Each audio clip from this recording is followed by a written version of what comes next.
اعوذ باللہ من الشیطان الرجیم بسم اللہ الرحمن الرحیم۔ میں آج سورہ انبیاء کا دوسرا چیپٹر لیکن چیپٹر نمبر 55 پیش کر رہا ہوں۔ اس سے پہلے میں نے چیپٹر نمبر 54 پیش کیا تھا۔ تو یہ نماز کا میں ذکر کرتا ہوں کہ ہمارے لیے ایسے ہی ضروری ہے جیسے ہر انسان کے لیے سانس لینا ضروری ہے۔ اللہ تعالی ہمیں سجدوں کی نعمت سے آشنا کرے، آمین۔ تو یہ 34 نمبر آیت تک میں نے پہلے پڑھا تھا۔ اب 35 نمبر آیت سے میں شروع کرتا ہوں کہ ہر جاندار کو شروع اللہ کے نام سے جو بڑا مہربان اور رحم والا ہے۔ ہر جاندار کو موت کا مزہ چکھنا ہے اور ہم تمہیں آزمانے کے لیے بری بلی حالتوں میں مبتلا کرتے ہیں اور تم سب ہمارے پاس ہی لوٹا کر لائے جاؤ گے۔ تفسیر اس کی ایسے ہے کہ اس دنیا میں تمہاری آزمائش کے لیے تم لوگوں کو مختلف قسم کی کیفیات سے دوچار کرتے رہتے ہیں۔ خیر و شر اور خوشی و غم کے بارے میں تم لوگوں کے اپنے پیمانے اور اپنے معیار ہیں، اور اسی مناسبت سے ان کیفیات کے بارے میں تمہارے منفی یا مثبت تاثرات ہوتے ہیں، مگر ضروری نہیں کہ حقیقت میں تمہارے ہی تاثرات کے مطابق ہو۔ یہ بھی ہو سکتا ہے کہ تم لوگ جسے شر سمجھتے ہو وہ حقیقت میں خیر ہو، اور جسے تم خیر سمجھتے ہو وہ حقیقت میں شر ہو۔ تو اس لیے تمہارے لیے بہتر ہو اور ہو سکتا ہے کہ تم کسی چیز کو پسند کرو لیکن وہی تمہارے لیے بری ہو، اور اللہ جانتا ہے تم نہیں جانتے۔ بہرحال دنیا میں پیش آنے والے اچھے برے حالات تمہاری آزمائش کے لیے ہیں۔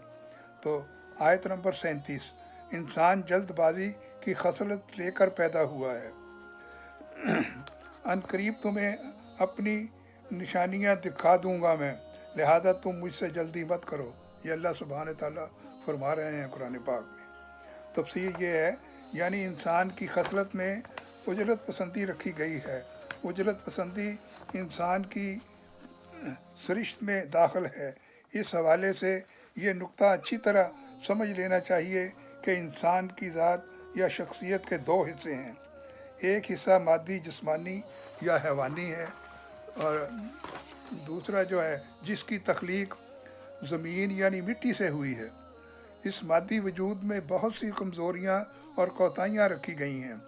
سورہ نساء کے یہ الفاظ اس حقیقت پر شاہد ہیں کہ بنیادی طور پر انسان کمزور اور ضعیف پیدا کیا گیا ہے۔ یہ آیت نمبر 28 میں کہا گیا ہے۔ انسانی ذات کا دوسرا پہلو روحانی ہے۔ انسانی روح چونکہ نور سے پیدا کی گئی ہے، اس لیے اس کا یہ پہلو بہت بلند اور عرفہ ہے۔ اس پہلو کے بارے میں سورۃ التین میں فرمایا گیا ہے، آیت نمبر 4 میں، ہم نے انسان کو بہترین صورت میں پیدا کیا ہے۔ یعنی اصل انسان تو وہ روح بھی ہی ہے جو انسانی تخلیق کے مرحلہ اول۔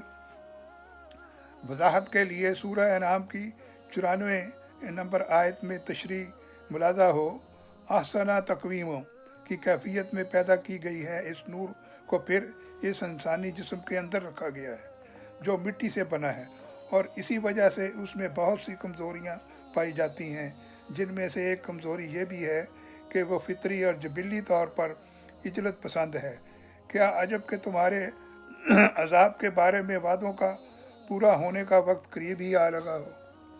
تو آیت نمبر 38، اور یہ لوگ یعنی کافر کہتے ہیں کہ یہ وعدہ کب پورا ہوگا اگر آپ صلی اللہ علیہ وسلم سچے ہیں۔ یہ حضور سے پوچھتے ہیں کافر لوگ۔